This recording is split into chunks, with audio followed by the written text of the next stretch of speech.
Ladies and gentlemen, Emo.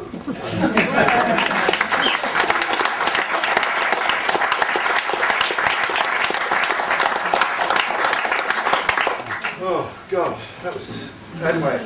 God, so try. Okay, now then, Emo, how marvellous that you've turned up.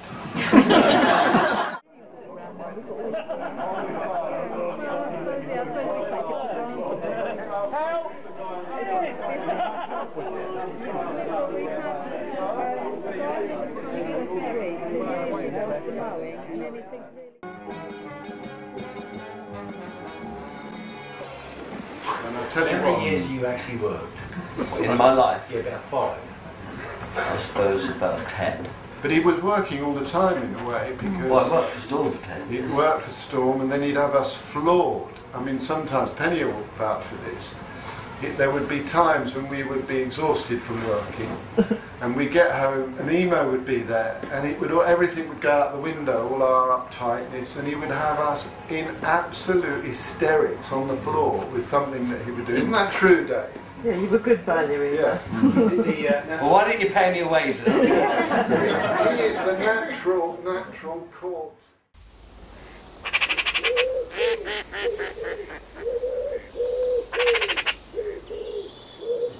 And so you got to know Nigel, but how did you meet Nigel Lesmore Gordon?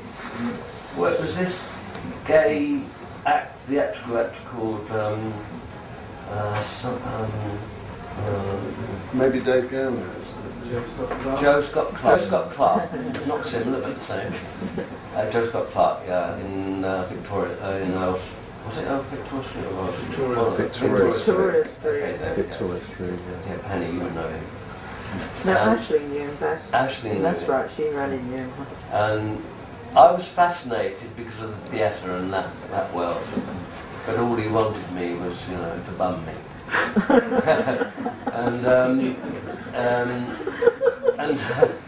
tried to get me drunk on various occasions, but I was very aware of it, and I thought I'll wait till the one I like, and not this big fat guy. And that's when I met Nigel, and and that's when I met Nigel and then Jenny, of course.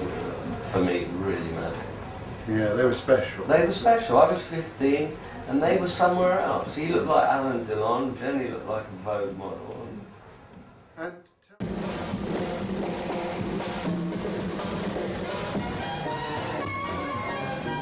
how you met Sid? Is that how you met? Well, no, I met Sid through Rosemary, his sister.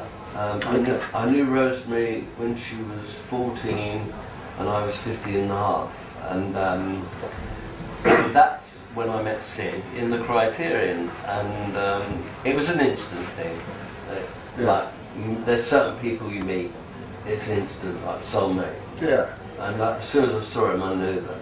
It's very eccentric, wasn't he, Sid? First time I ever saw Sid, there was George Marshall. This is in the days before jeans and stuff, and we used to wear kind of trousers, and we used to go to this free church. Yeah, we used to wear, instead of wearing jeans, we wear kind of trousers, smart shoes. And we went to a club on Cherryton Road called the Free Church. Oh yeah. I know had all these funny American records, and this guy walks in with a pair of Wellington boots and jeans, and that was Sid. Okay. So he was kind of a bit eccentric, bit strange then, you know, very noticeable. You know, always laughing, always happy. He was always very happy person. Yeah. Well, he was very shy, very sweet, very innocent, very loving guy, and he was so bubbly. Yeah. And he was wonderful to be with. So that was an instant thing, and I just hung out with, and I mean, I don't know if you can ask about Dave later, but no, I mean, how did, was it? I met Dave first. Yeah. Umaga, Umaga, Umaga, Umaga, Umaga. And what about, I know one line that was yours, Umaga is the name of one of the Floyd albums, for somebody who those don't know.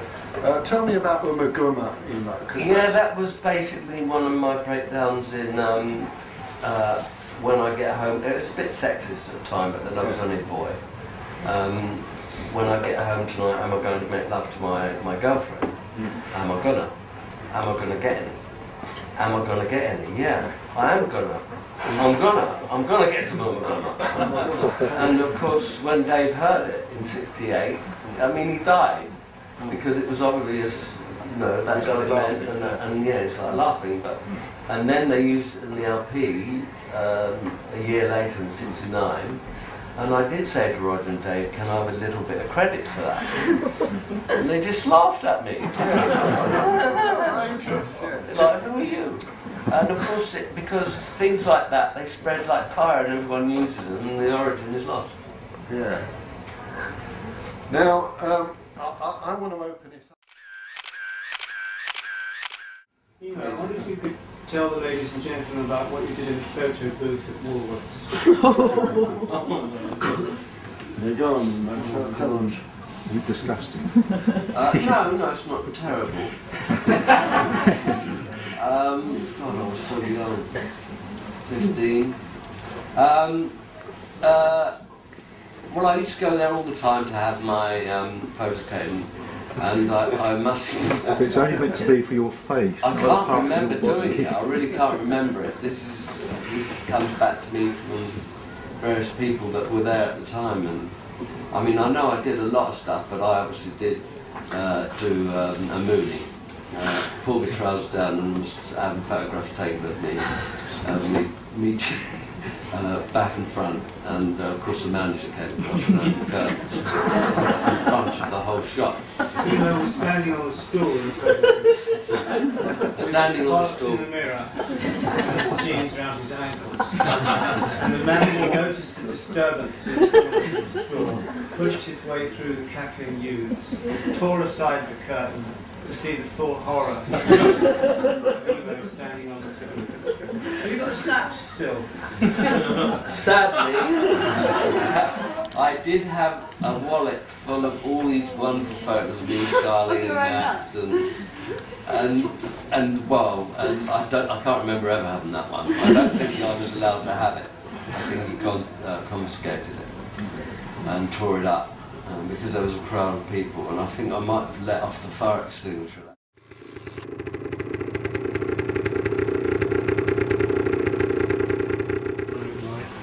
And the Civic Restaurant. Oh, yes. Oh, right. Oh, yeah. The Civic Restaurant.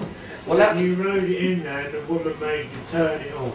And you were so embarrassed that you had to push it all the way No, out. I didn't turn it off. Turn it round. I didn't turn it off. You couldn't turn it round. No, I went out the exit door.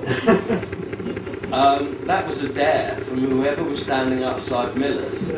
We were bored stiff. All of us that stood outside Miller's said, okay, you know, we're all bored, what shall I do? I said, okay, what shall I do? I'll do anything. Ride your motorbike through the Civic Restaurant. So I said, okay, got the bike, rode straight through. As I remember, I rode up the steps and through the restaurant, and you go around a sort of bend past the cash, and you go into the restaurant, and there's an exit door. No, I didn't think they'd let you in there. Yeah, I got right in, and of course everyone I knew was eating lunch in the Civic Restaurant, and I skidded, did one of those wheelie things, and went out the exit. I did actually drive straight out the exit at the back. I did go through there at 10-15 miles an hour, and everyone got very thin very quickly.